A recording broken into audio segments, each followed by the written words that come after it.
গল্পকথন by Kallol চ্যানেলে আমাদের আজকের নিবেদন সমরেশ বসুর লেখা শুভ বিবাহ।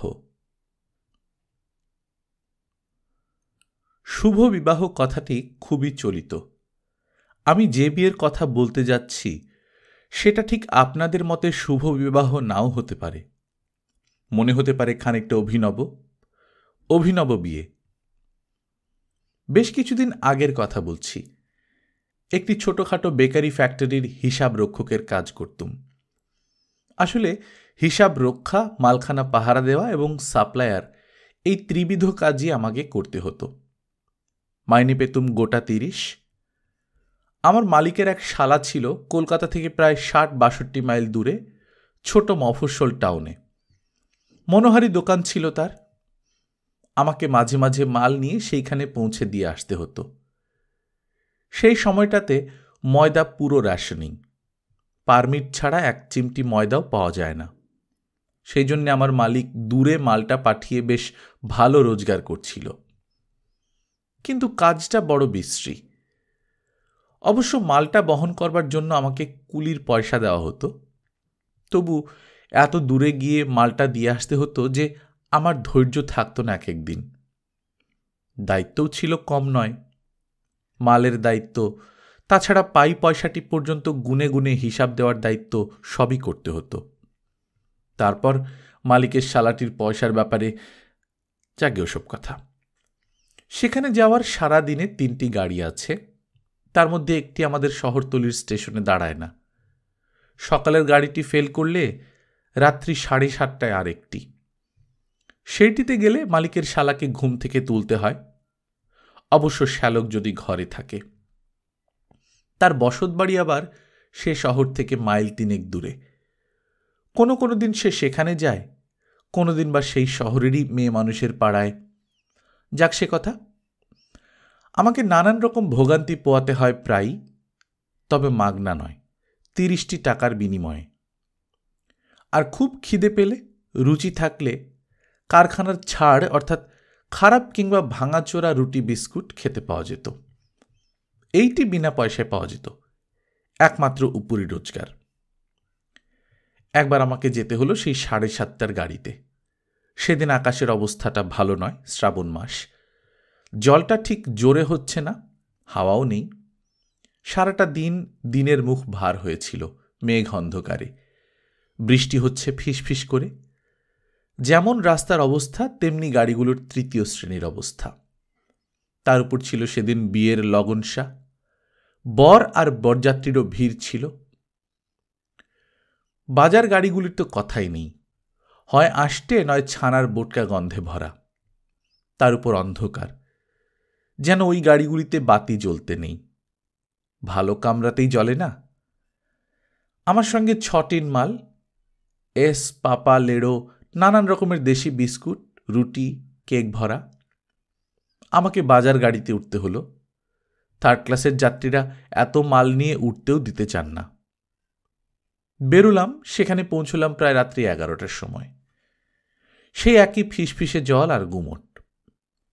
মাঝে মাঝে চোখ ঝলসে দিচ্ছে বিদ্যুৎ। সারা স্টেশনে কুলি নেই একটিও।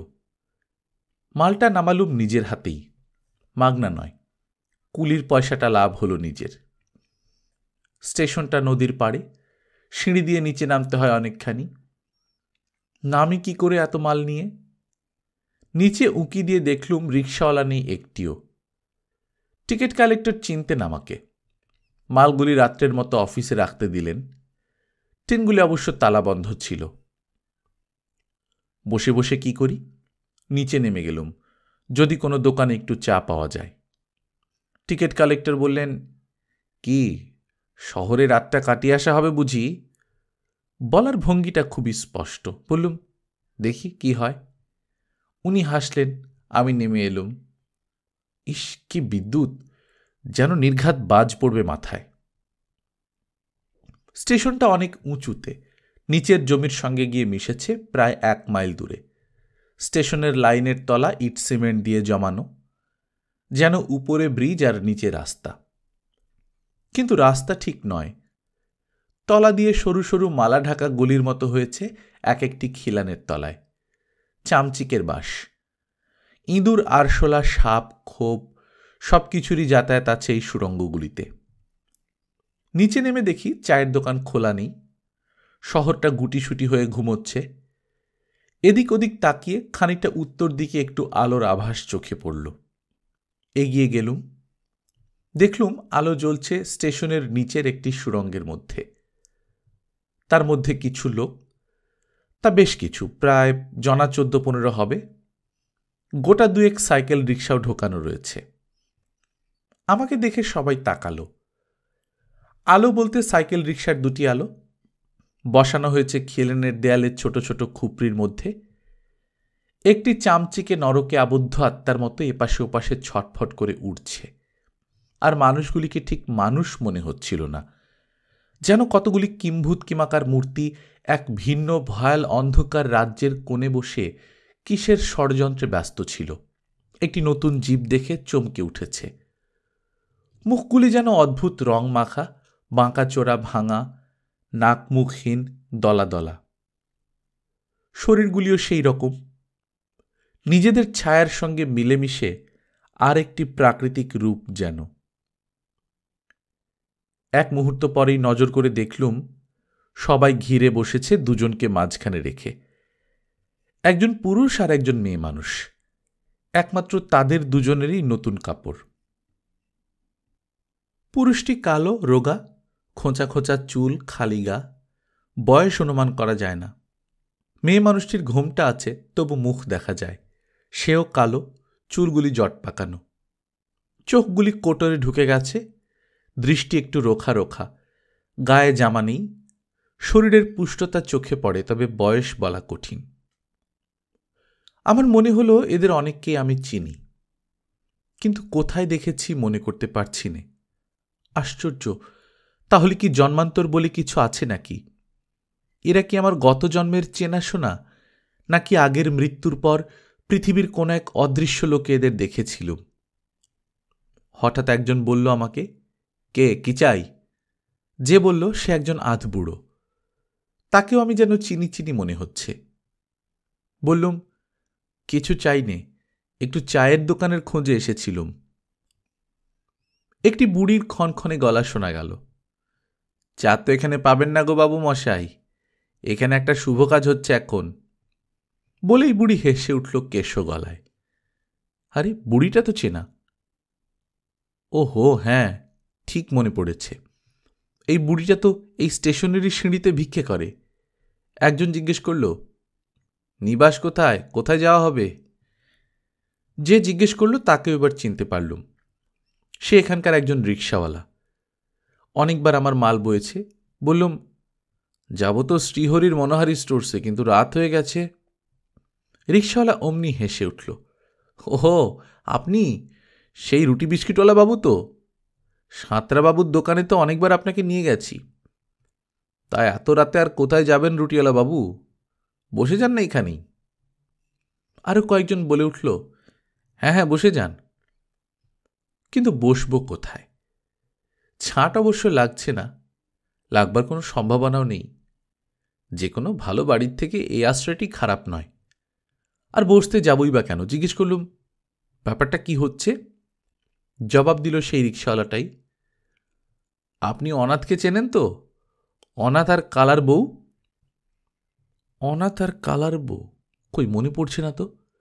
তারপর বুঝলুম অনাথ আর কালার বউ দুজনেই ভিক্ষুক, এই শহরেই ভিক্ষে করে। স্টেশনটা তাদের কেন্দ্রস্থল। অনাথ নিতান্তই অনাথ। সে নাকি নদে জেলারই কোন এক গ্রামের খাঁটি ব্যাঘ্র ক্ষত্রিয়দের পূজারী বামুন ছিল। কপাল গতিকে এখানে এসে ভিক্ষুক হয়েছে। এমনকি তার নাকি ভিটে মাটিও ছিল এককালে। বিয়ে থা আর হয়নি, কেউ ছিল না দেবার। এখন দরিদ্র ব্রাহ্মণের ছেলেকে একটি পয়সা দিন বলে ভিক্ষে করে।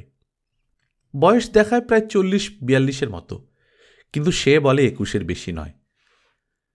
আর কালার বউ যে কোন কালার বউ তা কেউ জানে না। বৃন্দাবনের কালা নয়, এটা সবাই জানে। গত মন্বন্তরের সময় থেকে এই শহরে আছে। কালা বলে তার এক স্বামী ছিল, সে মারা গেছে। ছেলে মেয়ে ছিল কয়েকটি, তারাও মরে গেছে। কিছুদিন থেকে অনাথ কালার বউয়ের কাছে প্রেম নিবেদন করছে। এই নিয়ে রাস্তাঘাটে কালার বউ অনাথকে গুষ্টি শুদ্ধ উদ্ধার করেছে। এখনও তার গতর আছে, ভিক্ষে করতেও পারছে। শুধু শুধু অনাথের কাছ থেকে আবার এক গাদা বিয়োবে কেন? অনাথ তাকে খাওয়াবে পড়াবে কি? ছেলেপুলে হলে কি পুষবে? ন্যাড়া বেলতলায় যায় কবার? অতই যদি দুঃখ সইতে পারবে কালার বউ, তবে এই শহরে অনেক বাবুর কাছেই সে যেতে পারত, পয়সাও মিলত। কিন্তু রেলপুলের তলায় বিয়োতে হতো। যাক, কিন্তু অনাথ ভিক্ষে বন্ধ করে প্রায় অনশনে মরতে বসল। কালার বউকে সে ভালোবেসেছে, তাকে না পেলে নাকি মরবে। মরুক, কালার বউ বলেছে যদি তাকে পেতে হয় তবে বিয়ে করতে হবে, দরকার হলে খাওয়াতে পড়াতে হবে। অনাথ তাইতেই রাজি, মিছিমিছি নয়। ফাঁকি হলে কালার বউ তাকে এই শহর ছাড়া করে ছাড়বে, মেরে ধরে তুলোধনাও করতে পারে। স্টেশন কেন্দ্রের ভিক্ষাজীবী মেয়ে পুরুষরা গভীর অভিনিবেশ সহকারে ব্যাপারটি ভেবেছে। তারপর এক বাক্যে রায় দিয়েছে, ভিক্ষুক বলি কি আর তারা মানুষ নয়? না তাদের আর বিয়ে থা বলে কিছু নেই। সুতরাং বিয়ের সাব্যস্ত হয়েছে।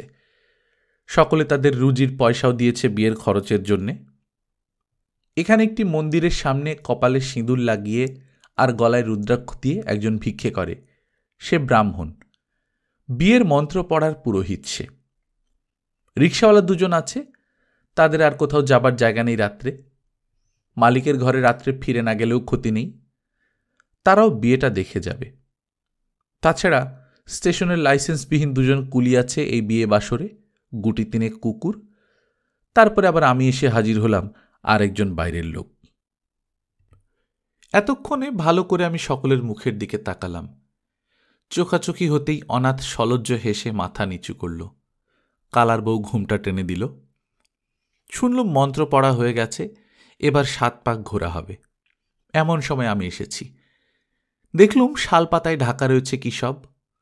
বোধহয় কিছু তেলে ভাজা জাতীয় খাবার আনা হয়েছে, কেননা কুকুরগুলি ওই দিকেই চোখ পিটপিট করে তাকাচ্ছে। এখন তর্ক হচ্ছিল বিয়ের অনেক নিয়মকানুন নাকি ঠিক হয়নি। এখানকার অনেকেই এ বিষয়ে অভিজ্ঞ এবং রীতিমতো বিবাহিত। 7 পাকের আগে সেইটারই বিহিত হোক। বসতে পারলুম না, দাঁড়িয়ে রইলুম। জীবনে যে এমন বিয়ে দেখতে হবে কোনোদিন ভাবিনি।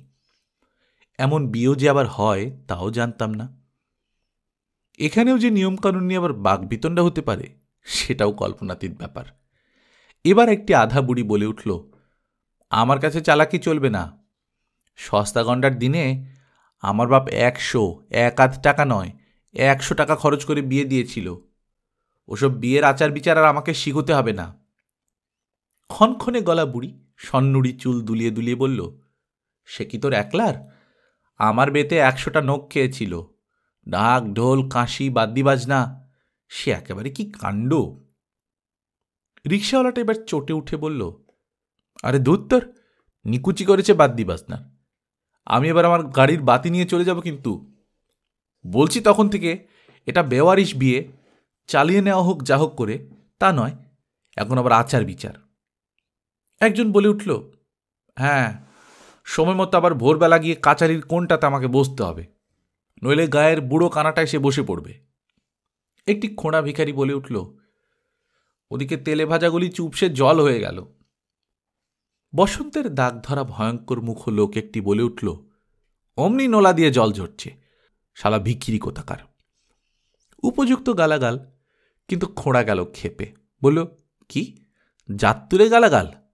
জানিস ও কথা বললে বাবুদেরও ছেড়ে দিই নে। রিকশাওয়ালা আমার দিকে ফিরে একটু হেসে বললে, দেখছেন তো শালাদের কাণ্ড। ভেবেছিলাম আজ একটু বায়োস্কোপ দেখব, তারপর ভাবলাম যে না, এ বেটাদের বিয়েটাই দেখে যাই। তা কি ঝগড়াটাই লাগিয়েছে তখন থেকে। কিছু বলতে পারলুম না, হাসতেও পারলুম না। যদি কিছু মনে করে বসে। এরা সকলেই নিজেদের মধ্যে জানাশোনা, আমি অজানা। তাছাড়া সবটা মিলিয়ে এদের সেই করুণ দয়া ভিক্ষা করা কাঁদা কাঁদা ভিখারি মনে হচ্ছে না এখন, বরং রাগে বিদ্রুপে এই অদ্ভুত পরিবেশে এক অন্য জগতের মানুষ মনে হচ্ছিল। দেখাচ্ছিল আরও ভয়ঙ্কর। ইতিমধ্যে 2 বুড়িতে তর্কাতর্কি জমে উঠেছে। পুরোহিত হাঁ করে দেখছে সব। কালার বউয়ের চোখে রাগ, অনাথের ব্যস্ত অস্থিরতা। তারপর অনাথের আর সহ্য হল না, সে প্রাণপণে চেঁচিয়ে উঠল, বেটা হতে দেবে না উঠে পড়ব? এ তো আর গায়ে ঘরে বিয়ে হচ্ছে না যে নিয়মকানুন সব মানতে হবে। আর যদি বাগড়াদা তো বলো, উঠে পড়ি। সব চুপ। কেবল একজন বলে উঠল, হ্যাঁ, এবার ঘুরিয়ে দাও, ঘুরিয়ে দাও 7 পাক, রাগারাগির দরকার নেই। হঠাৎ একটা বাতি নিভে গেল, তেল নেই আর। আরো অন্ধকার হলো। একটি বাতির আলোয় আরো ভয়ঙ্কর হলো মূর্তিগুলি। আমার ছায়াটা আলাদা করে খুঁজলুম, পেলুম না। ক্ষণক্ষণে গলা বুড়ি বলল, কত আলো জ্বলেছিল আমার বিয়েতে। আধা বুড়ি বলল থেমে থেমে, আমার সময় 8টা হ্যারিকেন জ্বলেছিল। এক চোখ কানা একজন মোটা গলায় বলে উঠল, আহ, এবার থামাও ওই কথাগুলো, আমি আর সহ্য করতে পারি না। আচ্ছা আচ্ছা, ঘোরাও, কালার বউকে তুলতে হয় যে, কে তুলবে? রিক্সাওয়ালা বসেছিল রিক্সার উপরেই। হঠাৎ সিটটা চাপড়াতে আরম্ভ করল, বাজনা বাজাচ্ছে। খোঁড়া উঠল আগে, কালার বউকে তুলবে। কিন্তু আবার গণ্ডগোল। কোনে কালার বউ বলল, 7 পাক হবে না, বে হবে না, আমার মন নেই। এক মুহূর্ত সব চুপ। অবাক গুলতানি, কেন, কি হলো? 7 কাণ্ড রামায়ণ পড়ে এখন সীতাকার বাপ? কালার বউ নীরব। কিন্তু তার রাগ নেই, চোখা চোখা কথা নেই, খালি নীরব। ঘোমটা খসে পড়েছে, জট পাকানো চুলগুলি ছড়িয়ে পড়েছে ঘাড়ে। মুখের একদিকটা দেখা যাচ্ছে না একেবারে, আর একদিক ঝাপসা ঝাপসা, মানুষ বলে মনেই হয় না। তার পাশে অনাথের অবস্থা কহতব্য নয়। 3 ভাগ অন্ধকার, 1 ভাগ আলোয় অনাথকে ভয়ঙ্কর মনে হচ্ছিল। তার সারা মুখে বোবা অস্থিরতা ও যন্ত্রণা। সে প্রায় ছেলে মানুষের মতো চিৎকার করে উঠল, ওলো, কেন বল, তোর পায়ে পড়ি। মনে মনে বললুম, ঠিকই তো, এছাড়া বড়চিত কথা আর কি বলতে পারত অনাথ। কালার বউ পরিষ্কার করে বলে দিল, আমি বিয়ে করে আর ভিক্ষে মাগতে পারবো না, আর কারুর ভিক্ষের ভাতও খেতে পারবো না। তা এখন যাই বল। সবাই তো হাঁ। তবে কি করতে হবে? কালার বউ বললে, সংসারে যা করেন ওকে, কাজ করে, সংসার করে, ভিক্ষে যদি করবো তবে আর এসব কেন? না বাপু না, এই নাও তোমাদের নতুন শাড়ি। বলতে বলতে সে তার ছেঁড়া ধোকরা ন্যাকড়াটা টেনে নিল পরবে বলে। এখনো পরনে তার সকলের দেওয়া লাল পাড় শাড়ি। সবাই স্তম্ভিত। অনাথ দেখছে সকলের মুখ। আমার পাশে রিক্সাওয়ালাটি গম্ভীর হয়ে উঠেছে। কালার বউ আবার বলল, সব গেছে বলেই না আজ ভিখিরি হয়েছি, যদি থাকতো, আর আবার যদি হবেই। থেমে হঠাৎ ফোঁস ফোঁস করে উঠল, প্রথম যখন বে হয়েছিল। রিক্সাওয়ালা আরো গম্ভীর, কিন্তু চাপা খুশি চোখে সে কালার বউকে দেখছে। হঠাৎ আমার দিকে ফিরে খুব বিজ্ঞের মতো মাথা ঝাঁকতে লাগলো, অর্থাৎ, দেখছেন তো? আমার মেজাজ খারাপ হয়ে উঠছিল। 30 টাকা আর ছাড় মাল খেয়ে আমি বিয়ে করিনি। ভিক্ষুকের বিয়েতে কোথায় একটু মজা দেখছিলুম তা নয়, ভিখারি বেটির আবার মান, আসরটাকে দিলে জুড়িয়ে। কালার বউ কাপড় খুলতে যাবে।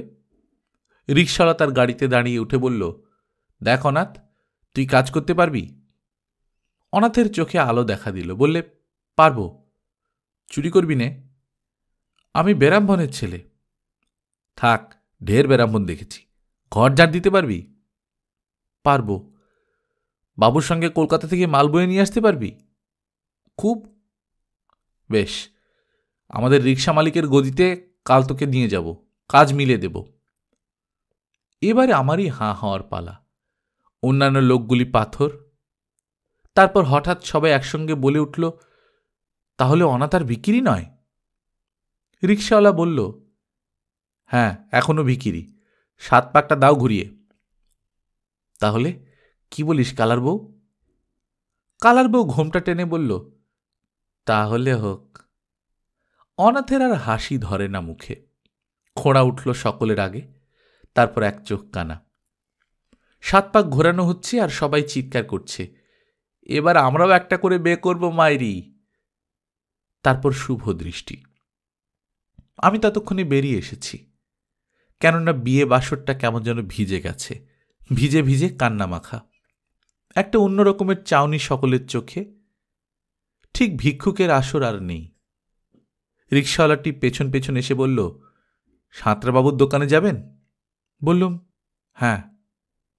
ওরা তখন খাচ্ছে আর কুকুরগুলি করুণ গলায় কোঁ কোঁ করছে। গল্পকথনবাই কল্লোল চ্যাপ্টার 2 আপনারা শুনছিলেন সমরেশ বসুর লেখা শুভ বিবাহ। আমরা নিয়মিত গল্প পাঠ করে শোনাচ্ছি। আপনারা যারা প্রথমবারের মতো শুনছেন কাইন্ডলি সাবস্ক্রাইব করে নেবেন। গল্প পাঠ ভালো লাগলে বন্ধুদের সঙ্গে শেয়ার করবেন। নিজে ভালো থাকবেন, আশপাশের লোকজনকে ভালো রাখবেন। টাটা।